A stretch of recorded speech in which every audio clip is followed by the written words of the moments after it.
చాలా సేపటికి నాకు మైక్ ఇచ్చారు.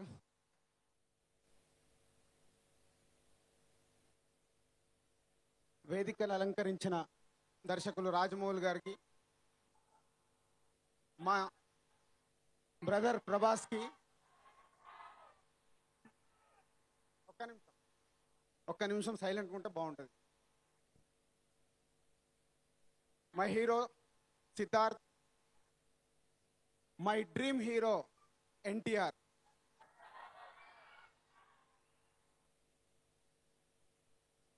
ఈ సినిమాకి పనిచేసిన టెక్నీషియన్స్ అందరికీ పేరు పేరున థ్యాంక్స్ చెప్తున్నాను. అలాగే ఈ సినిమాలో నటించిన శ్రీహరి, ప్రకాష్ రాజ్, సమంత, కాజల్ అందరు ఆర్టిస్టులకి థ్యాంక్స్ చెప్తున్నాను. బట్ ఇద్దరి గురించి ఖచ్చితంగా మాట్లాడతాను. ఒకటి ఎన్టీఆర్, రెండు వంశీ. మేము డిస్ట్రిబ్యూషన్లో సక్సెస్లో వెళ్తూ వెళ్తూ ఒక్కసారి స్పీడ్ బ్రేకర్ వచ్చి కంటిన్యూ ఫ్లాప్స్ వచ్చాయి. అది 2001, 2000 జనవరి అండ్ ఫిబ్రవరి. అమృత అనే ఒక సినిమాని మణరత్నంగా అది డబ్ చేసాం. Disaster flop. ఆల్మోస్ట్ ఇంకో 2 సినిమాలు ఆడకుంటే మేము ఆఫీస్ తీసేసే టైం అది. ఆ టైంలోనే మాకు ఇచ్చాడు ఎన్టీఆర్ ఆది. అంటే ఆది అనే సినిమా మా జీవితాలనే మార్చేసింది. ఎందుకంటే ఈరోజు ప్రొడ్యూసర్స్గా నిలబడ్డాము అనటానికి కూడా. ఆది అనే సినిమాలో వినాయక్ 2 సీన్స్ చూపిస్తే అడ్వాన్స్ ఇచ్చి దిల్ అనే సినిమాని ప్రారంభించాం. సో డిస్ట్రిబ్యూషన్లోనే కాదు, ప్రొడ్యూసర్గా కూడా నిలబడటానికి ఆది అనేది మాకు ఎంతో హెల్ప్ చేసింది. సో అప్పటి నుంచి ప్రొడ్యూసర్ కావాలి, సినిమాలు తీయాలి అనే ఆలోచన బాగా స్ట్రాంగ్ అయింది. బట్ కంటిన్యూగా సినిమాలు తీస్తున్నాము, సక్సెస్ కొడుతున్నాము, కానీ ఎన్టీఆర్ ఎప్పుడు దగ్గరకు రానివ్వట్లా. మ్యాక్సిమం ట్రై చేశా, కథ చెప్పాలి, సినిమా తీయాలని. నాన్నని ఇక్కడే ఉన్నాడు, నాన్నని పట్టుకొని చాలా ట్రై చేసేవాడిని. బట్ ఎక్కడ ఇద్దరి మధ్యలో నాన్ సింగ్. ఇంక ఎన్టీఆర్తో సినిమా తీయలేనేమో అనుకున్నాం. కంటిన్యూగా తర్వాత అనుకొని ఒక 2 కథలు చెప్పడం జరిగింది. రిజెక్ట్ చేశాడు. తను 2 కథల్ని వినన్నాని వినిపించాడు. ఎందుకో వర్కౌట్ కాలేదు. చెప్పాడు అప్పుడు, లేదన్నా మన ఇద్దరు కాంబినేషన్ కష్టంగా ఉంది, బట్ చేసిన రోజు మట్టుకు డెఫినెట్గా అది సూపర్ హిట్ అయ్యేది ఉంటేనే మనమిద్దరం సినిమా చేయాలి అన్నాడు. సో అలా ఎన్టీఆర్తో మా ట్రావెల్ అయిన తర్వాత సినిమా తీయాలి, కథ లేదు. వంశీ మున్నా అనే సినిమా మేము ఆశించినంత విజయం సాధించలేదు, అందరికీ తెలుసు అది. బట్ టెక్నీషియన్గా తను ఎక్స్ట్రాడినరీగా సినిమా తీశాడు. మున్నా అయిన తర్వాత అప్పటి వరకు దిల్లు, ఆర్య, భద్ర, బొమ్మరీలు కంటిన్యూ కొడుతూ వెళ్తున్నాం. Munna speed breaker. సో మళ్ళీ వంశీతోని సినిమా తీయాలా వద్దా క్వశ్చన్ మార్క్. కానీ వంశీతోని మాకు విపరీతమైన అఫెక్షన్. ఎందుకంటే ఇప్పుడు చెప్పాడు కదా, ఆది అప్పుడు డోర్ తీసుకొని టికెట్లు అడిగాడు. అప్పటి నుంచి ఎక్కడో నమ్మకం, టెక్నీషియన్గా తను చాలా బాగున్నాడు, డెఫినెట్గా మళ్ళీ సినిమా అవకాశం ఇవ్వచ్చు.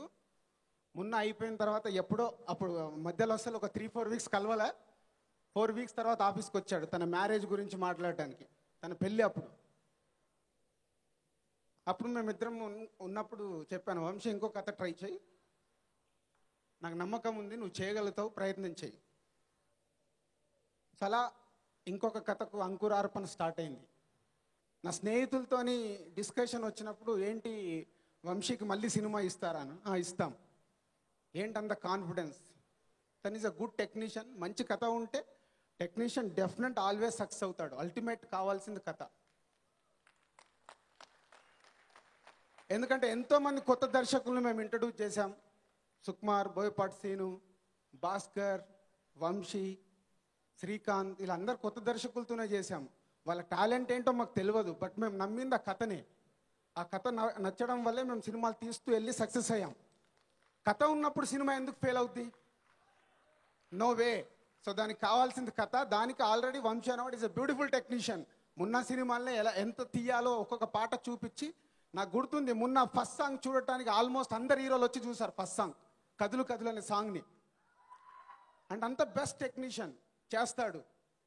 ఒక ఫైన్ డే వచ్చి ఈ బృందావనం కథ చెప్పాలి అంకుల్. బృందావనాన్ని చెప్పాడు, కథ వింటున్నాను. కథ వింటున్నా కొద్దీ నాకు ఎన్టీఆరే కనిపిస్తున్నాడు కథలో. ఎన్టీఆర్ అన్న మాటలు గుర్తొచ్చాయి. మనం చేస్తే మన కాంబినేషన్ డెఫినెట్గా ఒక అద్భుతంగా ఉండాలని. ఎన్టీఆర్తో మాస్ సినిమాలు అందరు తీసేశారు. రాజమౌళి గారు అన్ని రకాలుగా తీశారు, వినాయక్ అన్ని రకాలుగా తీశారు. మేము వెళ్ళి ఇంకో మాస్ సినిమా తీస్తే దాంట్లో కొత్తదనం లేదు. ఏం కావాలి? అప్పుడే మాకు వంశీ వచ్చి చెప్పింది బృందావనం. సో డెఫినెట్గా వంశీ నాకు చెప్పగానే immediately Vamsi NTR hero. Immediately phone కొట్టి తారక్ ఒక కథ తిన్నాను, నువ్వు కథ తినాలి. ఓకే అన్న, రేపు మార్నింగ్ తీసుకురా వింటాన్నాడు. మార్నింగ్ తీసుకెళ్ళి వంశీని కూర్చోబెట్టి వచ్చేసా. 2.5 hours తర్వాత నాకు ఫోన్ చేశారు, ఎక్కడున్నా అర్జెంట్గా అని. విపరీతమైన వర్షం బయట. సో టెన్షన్కి వెళ్తున్నాను. అప్పటికే 4 కథలు అనుకున్నాము, మిస్ఫైర్ అయినాయి. బట్ ఈ కథను ఎక్కడో వెళ్ళగానే ఇట్లా వచ్చి హక్ చేసుకొని సినిమా చేస్తున్నాం అన్నాడు. అదే ఆ రోజు 2008 నవంబర్లో ఈ కథ చెప్పాం. అంటే ఆల్మోస్ట్ 2 సంవత్సరాలు అవుతుంది. అప్పుడు ఓకే చేసిన కథ ఈ బృందావనం. అలా మొదలుపెట్టిన కథ ఈరోజు చాలామంది చాలా ఎమోషనల్గా మాట్లాడేస్తున్నారు. శ్రీహరి గారు అయితే 1 week నుంచి మా టార్చర్, నేను ఆడియో ఫంక్షన్లు ఇరగదీస్తా అంటే నాకు టెన్షన్. ఈయన ఏం ఎక్కువ మాట్లాడతాడో, ఏమై ఎక్స్పెక్టేషన్ పెంచుతాడో, వద్దు బాబు నేను లాగుతున్నాను. దానికి దిల్లేదని అనేసి వెళ్ళిపోయాడు. చాలా మొదలైన ఈ బృందావనం ఒక్కొక్క టెక్నీషియన్, ఒక్కొక్కరిని వంశీ పేర్చుకుంటూ వెళ్ళాడు.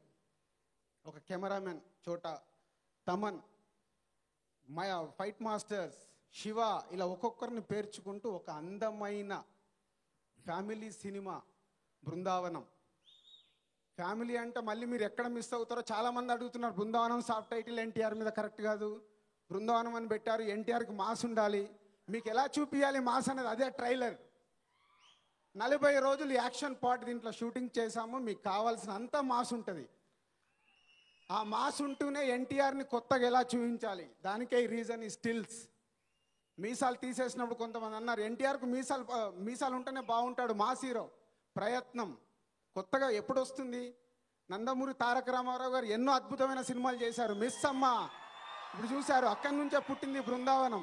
బాలకృష్ణ గారు చేయలేదా క్లాస్ సినిమాలు? నారి నడమమురారి, బొబ్బిలి సింహం, ఇవన్నీ ఫ్యామిలీ విత్ మాస్. ఆ కొత్త జోన్లోకే తీసుకొచ్చాం బృందావనంతో ఎన్టీఆర్ని. సో మా కాంబినేషన్లో ఇది డెఫినెట్గా సిద్ధార్థ్ చాలా, నేను చెప్దాం అనుకున్న డైలాగ్ వాడు చెప్పేశాడు. ఈ ఇయర్ టాప్ 3 సినిమాల్లో మన బృందావనం ఒక్కటిగా ఉంటుంది. Thank you.